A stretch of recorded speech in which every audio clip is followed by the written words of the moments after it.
Banten merupakan sebuah kota besar yang sudah berkembang pesat saat ini. Namun itu semua tidak bisa dilupakan dari sejarah Kesultanan Banten di masa lampau.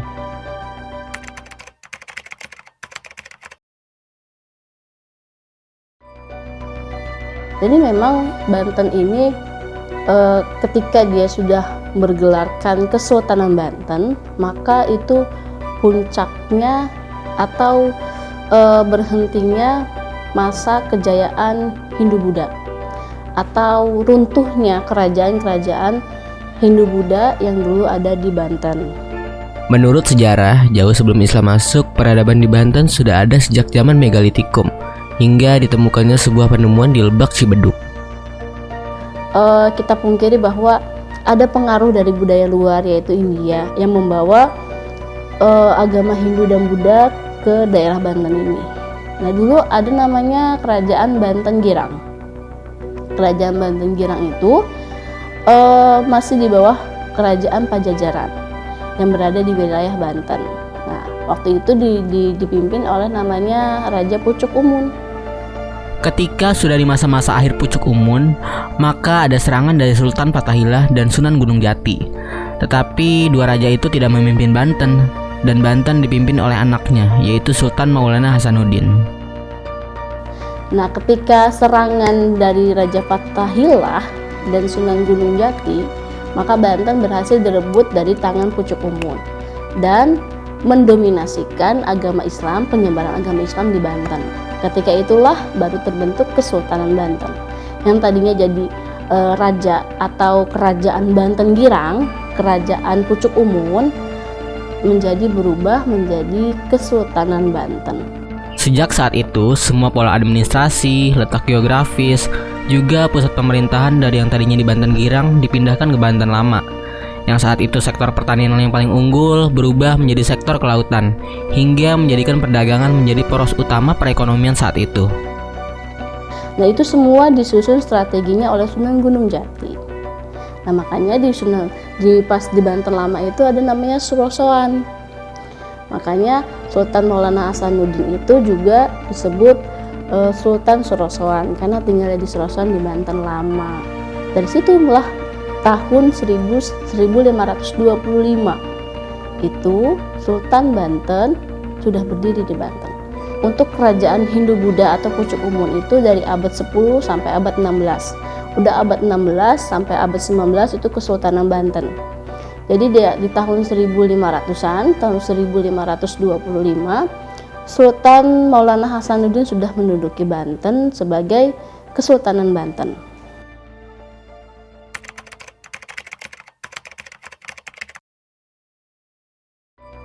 Wahanten Girang adalah sebutan dulu ketika Banten masih berada di Banten Girang.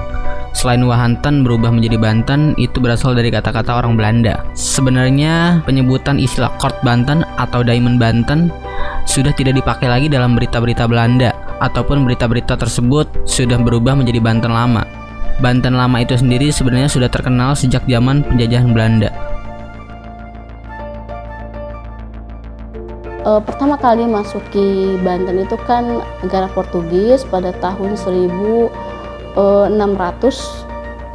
Itu Portugis sudah masuk.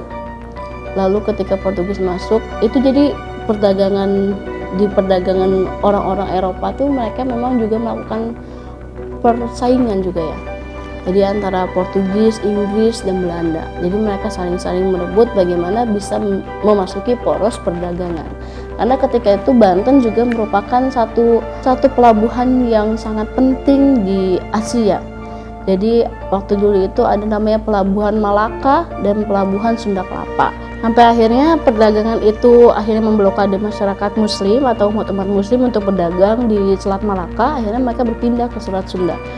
Ke Selat Sunda itu yang posisinya itu ada di Karangantu. Dahulu Banten Lama merupakan salah satu pusat perdagangan pelabuhan internasional, dan di mana salah satu ekspor terbesarnya berupa lada. Di sana begitu ramai orang-orang untuk berniaga.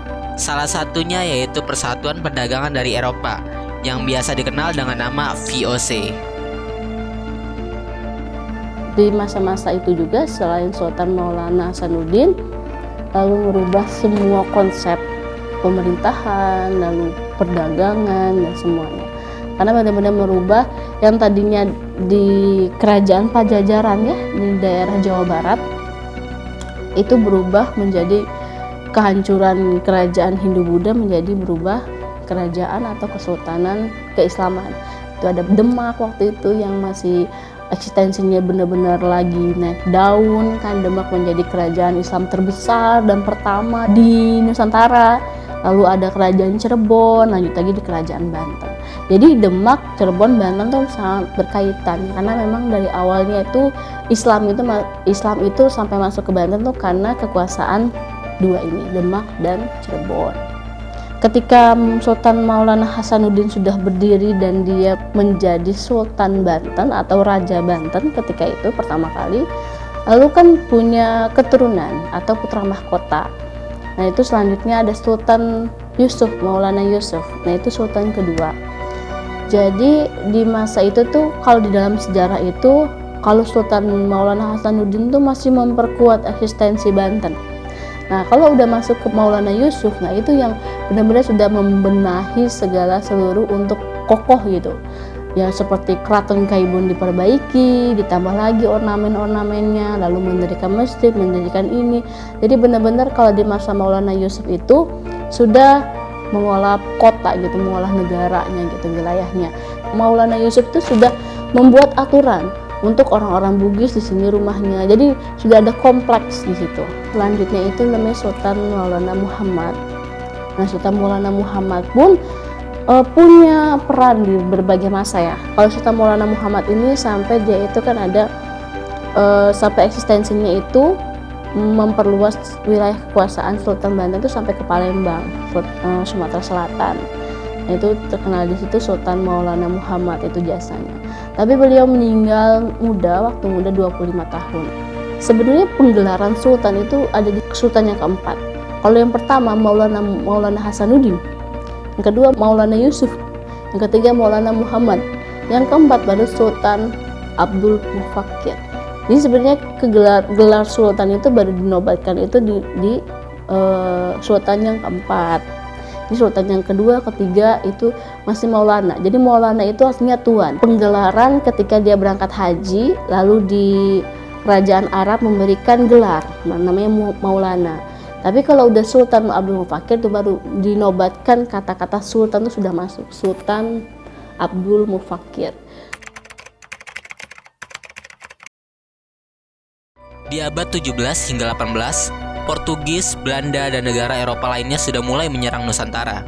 Setelah masa Sultan Abdul Mufakkir, lalu muncullah Sultan Ageng Tirtayasa, atau biasa disebut sebagai Sultan Anom, yang artinya sebagai putra mahkota. Beliau adalah anak dari Sultan Abdul Mufakkir, lalu di bawah pimpinan Sultan Ageng Tirtayasa inilah masa kejayaan Banten dimulai.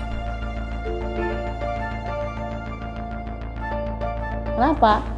Karena ketika penyerangan dari dunia luar atau dari orang-orang Eropa itu masuk ke Banten, maka Sultan Ageng Tirtayasa itu benar-benar menolak mentah-mentah adanya kontribusi dari masyarakat atau dari warga asing yang ingin menduduki Banten dan menjajah Banten.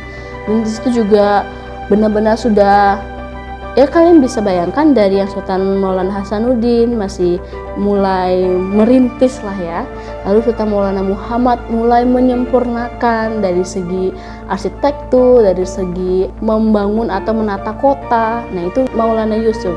Lalu dibanding Maulana Muhammad, dia punya peran untuk mengekspansi perluasan wilayah Banten. Jadi di masing-masing sultan itu mereka punya jejak untuk sedikit-sedikit merakit Banten tuh menjadi wilayah yang besar, menjadi kerajaan Islam yang besar kayak gitu. Lalu di puncak kejayaannya di Sultan Ageng Tirtayasa, di mana dia membangun sistem perairan, lalu Panembahan Tirtayasa atau Keraton Tirtayasa yang ada di Pontang sana. Nah itu pusat kejayaan karena Sultan Ageng Tirtayasa itu terkenal tegas dengan penjajahan, tidak mau menyambut mereka dengan baik, karena sudah terkenal di Jayakarta atau di Batavia ya, di kerajaan Jayakarta. Lalu semuanya sistem perekonomian itu sudah semakin memuncak karena Banten semakin terkenal dengan adanya Selat Sunda, dengan adanya Karangantu, lalu perdagangan tinggi lada ketika itu menjadi ekspor terbesar yang pernah dilakukan oleh Banten ke seluruh dunia. Nah itulah kenapa kemarin itu ada ekspedisi jalur rempah yang dicetuskan oleh Kementerian Pendidikan dan Kebudayaan, karena memang jejak Katulistiwa atau Nusantara kan jadi poros perdagangan kan ketika zaman dulu. Nah itu kegemilangan yang hilang, ya hampir semua anak muda tidak tahu kan. Kita cuma tahu ya kita dijajah karena rempah-rempah. Ini kenapa kita dijajah? Nah salah satu di Banten juga menjadi ternyata pusat ekspor terbesar di dunia yang binanya internasional, dia untuk mengekspor lada. Nah ketika itu perdagangan semakin naik, Banten semakin terkenal, dan Belanda itu sebenarnya orang-orang Eropa itu melakukan perjalanan kayak Cornelis de Houtman, lalu ada lagi teman-teman yang lain, mereka itu melakukan perjalanan kayak petualang aja, dan mereka itu mengabarkan dalam tulisan mereka itu bahwa Banten itu benar-benar negara yang makmur, negara yang sudah menjadi benar-benar negara, lalu punya sistem transportasi. Ketika itu kan sistem transportasi masih terkenal transportasi laut atau transportasi air, maka sistem perairan kanal juga terbangun dengan baik, Serosowan berdiri dengan megah. Karena ketika kalian nanti ke Serosowan, ketika kalian nanti ke wilayah Banten lama, itu kan kompleks kesultanan, yang dimana keraton itu benar-benar sampai detik ini pun kita masih terkesima gitu kan. Wow, kok bisa ya sampai segede ini, kok bisa ya sampai sekokoh ini. Jadi keistimewaan Banten itu terlihat dari keratonnya yang begitu gagah, lalu sultannya yang begitu tegas, lalu perekonomian yang pesat, masyarakatnya yang tumbuh baik, sejahtera gitu. Nah itulah masa-masa Sultan Agung Tirtayasa, dan walaupun banyak lagi sebenarnya jejak-jejak kegemilangan Banten pada saat Sultan Agung Tirtayasa itu. Pada masa akhir pemerintahan Sultan Agung Tirtayasa, muncul konflik di istana kerajaan yang disebabkan oleh penentangan yang dilakukan oleh Sultan Agung Tirtayasa terhadap VOC. Hal ini tidak disetujui oleh Sultan Haji selaku raja muda pada saat itu, sehingga terjadi keretakan di dalam istana dan kemudian dimanfaatkan oleh bangsa Eropa untuk mengusung politik divide et impera. Banyak banget sebenarnya penelitian tentang kenapa sampai Sultan Haji itu segitunya banget dia menerima orang-orang Belanda, yang malah mereka lebih dominan, malah beliau gitu, malah Sultan Haji ini lebih menuruti atau mereka lebih setuju dengan strategi orang-orang Belanda ketimbang mendengar orang-orang pribuminya. Banyak karena ketika itu sudah masuk itu penjajahan Belanda itu sudah mulai sudah mulai bergerilya gitu di masing-masing penjuru untuk menancapkan kolonialisme gitu, penjajahan mereka. Nah Belanda itu masuk di celah itu, di celah ketika mungkin Sultan Agung itu sudah di masa-masa tuanya, lalu muncullah sultan yang akan memimpin setelahnya masuk di celah itu. Dan kebetulan Sultan Haji pun dia lebih condong dan mengikuti setuju satu pemikiran gitu dengan Belanda ketika. Jadi Belanda mampu memprovokasi Sultan Haji untuk menentang ayahnya dan menganggap bahwa Sultan Haji itu sudah memegang kekuasaan. Ketika itu kan Sultan Agung Tirtayasa itu ada di Panembahan Tirtayasa, ada di Keraton Tirtayasa. Jadi tinggalnya tidak di Keraton Serosowan. Nah, Keraton Serosowan itu Sultan Haji. Maka di situ dia menganggap bahwa kekuasaan Banten sudah dimiliki dia. Jadi mereka melegalkan Belanda untuk masuk ke Banten. Sedangkan dulu ditentang keras oleh ayah ya kan. Jadi ketika itu masuklah dengan dalih-dalih Belanda itu mau memfasilitasi, mendukung, mensupport bahwa Sultan Haji yang harus segera naik tahta dan mengalahkan Sultan Agung Tirtayasa. Disitulah konflik. Sampai akhirnya titik konfliknya itu Keraton Serosowan diserang oleh Sultan Agung Tirtayasa, dihancurkan. Tapi dibangun kembali oleh Sultan Haji. Nah, sampai akhirnya Sultan Agung Tirtayasa itu dimasukkan ke penjara dan akhirnya meninggal di penjara karena kalah ya dengan Belanda. Dan Sultan Haji itu juga mampu diprovokasi oleh Belanda. Runtuhnya Kesultanan Banten tercatat pada tahun 1859 dan pada tahun 1808 hingga 1810 pihak Hindia Belanda memerintahkan untuk membangun jalan raya pos dengan tujuan mempertahankan Pulau Jawa dari serangan pasukan Inggris. Di masa perang antara Sultan Ageng Tirtayasa dan Sultan Haji itu sebenarnya sudah mulai ada indikasi-indikasi bahwa kesultanan akan segera runtuh. Karena di mana memang mungkin hukum alam ya, jadi ada masa kejayaan, pasti ada masa kemunduran.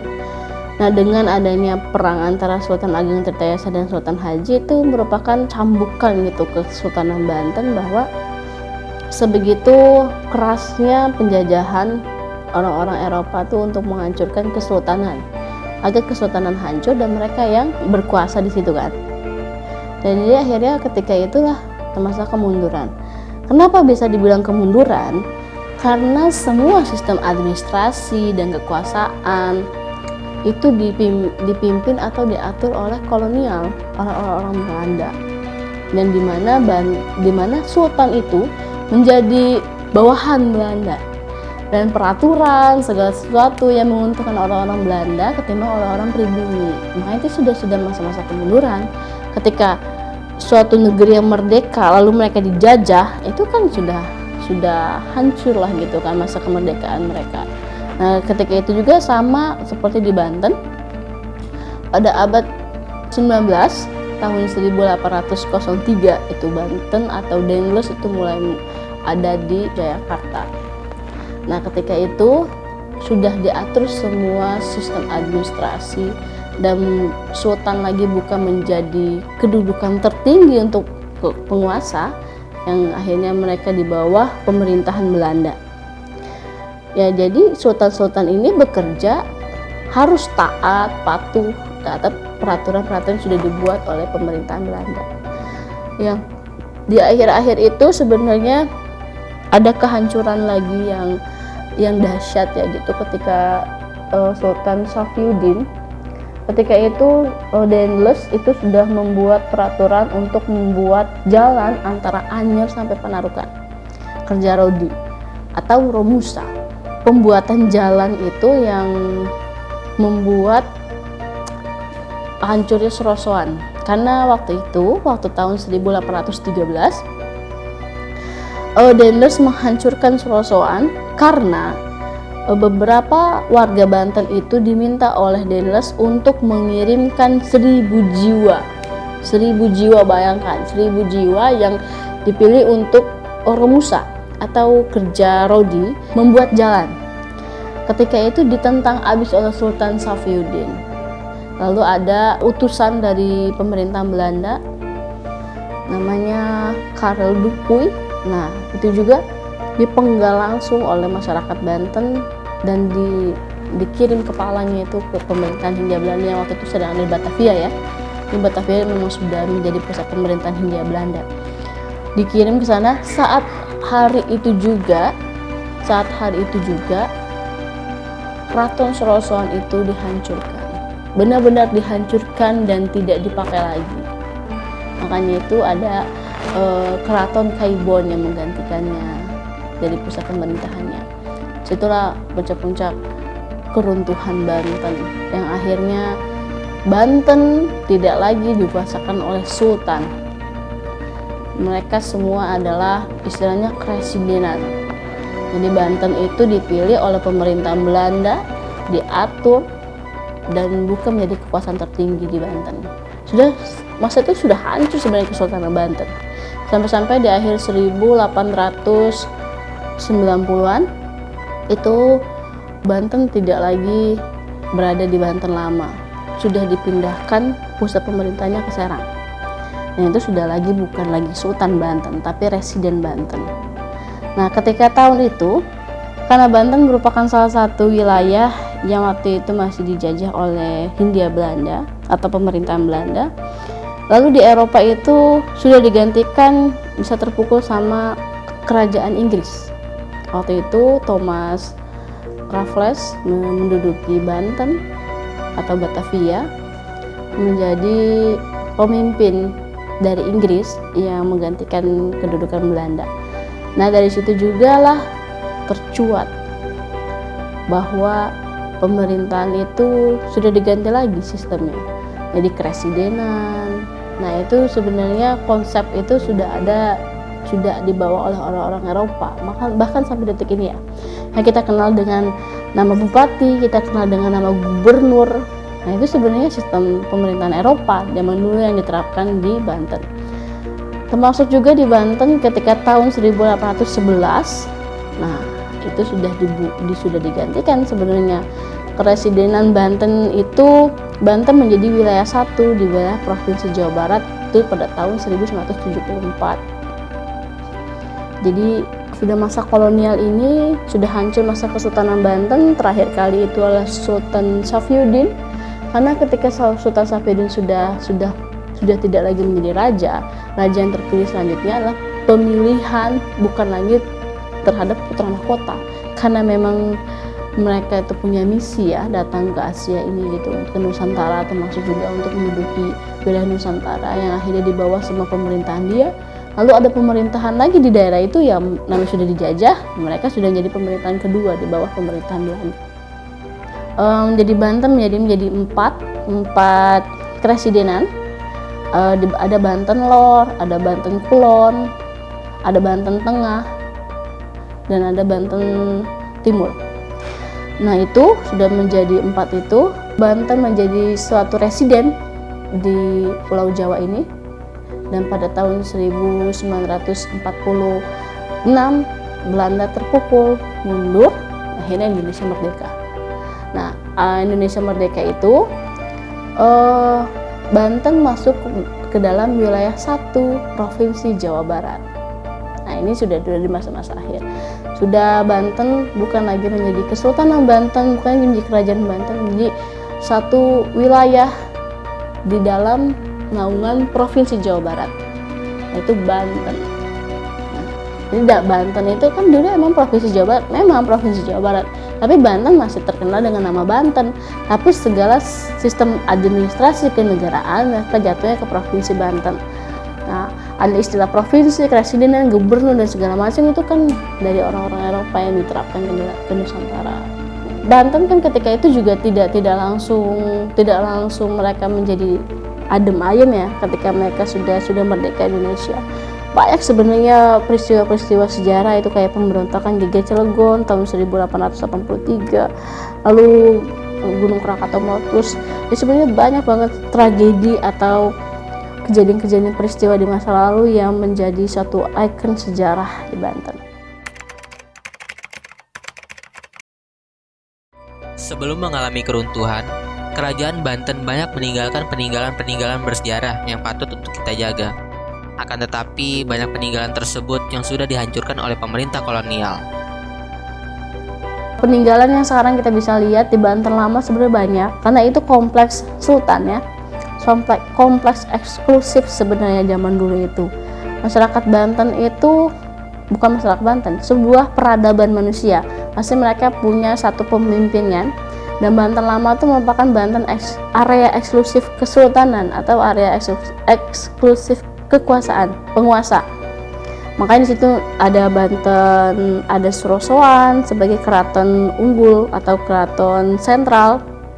Lalu di sebelahnya ada Masjid Agung, ada Menara Banten, lalu di sebelah sananya lagi ada kanal, ada jembatan rantai, lalu di sebelah barat lagi ada pecinan, lalu ada vihara, ada pelabuhan Karangantu, lalu nanti di sebelah timurnya ada Pengindelan, ada Tasikardi. Tirtayasa itu kan tirta, artinya pengolahan air, makanya Sultan Agung Tirtayasa dinobatkan itu karena sistem perairannya baik. Itu ada Pengindelan itu adalah sistem teknologi tertinggi ketika itu, di mana air yang dari sungai bisa difilter, dicerna menjadi air yang bisa diminum. Itu sudah teknologi paling tinggi, sudah paling canggih. Makanya ada istilah Tirtayasa. itu Kota Baru Serang. Pusat sentral administrasi negara daerah sudah pindah ke Kota Baru Serang, yaitu yang ada di Kota Serang sekarang. Dan Banten Lama sudah ditinggalkan menjadi sentral pemerintahan. Itu pada tahun 1813. Ketika Keraton Kaibun dan Keraton Sorosan hancur, lalu Keraton Kaibun dikosongkan, dipindahkan ke Kota Serang. Masa kejayaan Kesultanan Banten kini tinggallah sejarah dan tak akan pernah punah dimakan usia. Cagar budaya yang ada kini hanyalah saksi bisu. Dan inilah yang menjadi warisan budaya yang patut dikenal generasi muda Indonesia.